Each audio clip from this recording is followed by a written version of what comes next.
আমরা একটু প্রশ্ন আপনি আনসার বলেন করবো। আপনার ইন্টারভিউটা কেমন হলো? হ্যাঁ, মোটামুটি তো আমার ভালোই লাগলো। আপনি কেমন হলো বলুন? না, আমারও ভালো লেগেছে। কিন্তু স্যার একটা জিনিস দেখেন, হুম, আপনার ইন্টারভিউটা খুব বেশি যদি হয় না, খুব যদি বেশি হয় তাহলে 10 মিনিটে হবে, ঠিক আছে? আর আপনি হুম, যেটা বলছেন না, ওটাকে প্রেসি করে বলতে হবে, বুঝতে পারলাম? মানে উত্তর হুম, না খুবই সংক্ষিপ্ত হবে, আপনি না ডিটেল বলছেন, ওটা ওরা এটা অপছন্দ করতে পারে, বুঝতে পারলাম স্যার? একটু বেশি হুম। ডিটেল হয়ে যাচ্ছে না, মানে মানে আমরা ভুল উত্তরও আপনি ডিটেল এত বেশি দিয়ে দিচ্ছেন যেখানে উত্তরটা আর ঠিকঠাক হচ্ছে না। যেমন আমি বলবো মাইক্রো নিউক্লিয়ার ফ্যামিলিটা, মানে বুঝতে ওটা স্যার পারলাম? ওই কনসেপ্ট আমার জানা ছিল না, ওই জন্য হুম। তাহলে স্যার আমি যেটা সেরকম, নোট করলাম সেটা তাহলে হচ্ছে মাইক্রো হ্যাঁ, আপনি আপনি রেকর্ডিংও পেয়ে মাইক্রো যাবেন। নিউক্লিয়াসটা হলো কি?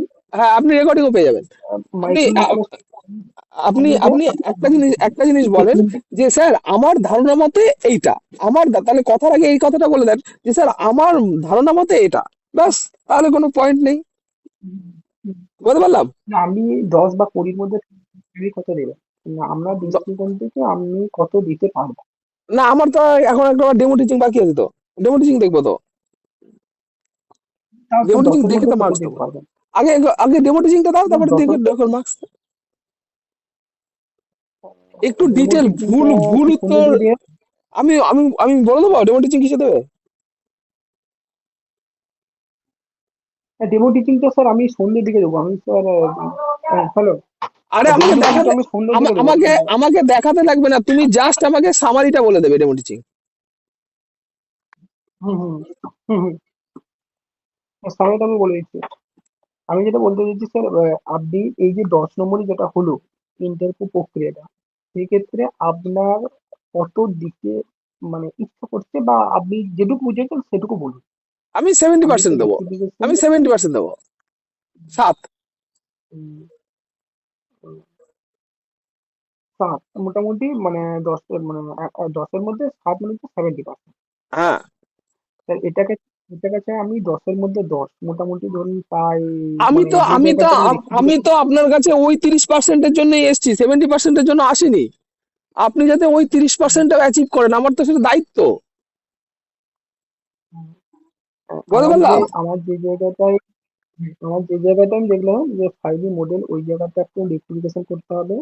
নিউক্লিয়াস ফ্যামিলি দুটো, আর পান্ডুরেজা দুটি, তিনটে। এই তিনটে জায়গায় আমি দেখলাম যে একটুকু মানে ইয়ে করতে হবে। বাদ বাকি যে উত্তরগুলো আমার যেটুকু মনে হয়েছে যে হয়তো একটু বাড়িয়ে বলা হয়েছে, কিন্তু ধরুন ওই উত্তরটা আপনি যেভাবে তৈরি করছেন ওটা সঠিক বলা যাবে না। এই ধরুন যে শিক্ষকের কাজ, যে শিক্ষকের তত্ত্বাবধান করা, একটা পয়েন্টে বললে হবে না, ওটাকে যদি এলাবোরেট না করি, ওটাকে যদি আলোচনা না করি, সেটাকে থেকে মানে আমার একটু মন কিরম না। মানে যে কোনো একটা ইন্টারভিউ নিতে গেলে মিনিমাম তাকে প্রশ্ন করা বা তার সময় দিতে হবে। ধরুন ওখানে একটা জিজ্ঞেস করলাম যে যদি বলে যে প্রেসিডেন্টের কাজ কি? যে প্রেসিডেন্টের কাজ হচ্ছে তিনি রাষ্ট্রের প্রধান ফসল প্রধান ব্যক্তি। যদি কি কাজটা সেটা তো এখন 2-4 লাইনে ব্যাখ্যা করতে হবে, এটা আমার মনে হলো। কিন্তু আমার স্যার যেটুকু একটা মনে হয়েছে যে ইন্টারভিউটা। বলছি বলছি স্যার, আপনার ইন্টারভিউ কারা নেবেন জানেন? হ্যালো, হ্যাঁ বলছি, আপনার ইন্টারভিউ কারা নেবেন জানেন? হ্যালো, শুনতে পাচ্ছি। বলছি আপনার ইন্টারভিউটা কারা নেবে জানেন? হ্যালো, হ্যালো, হ্যাঁ, শুনতে পাচ্ছেন হ্যালো। না?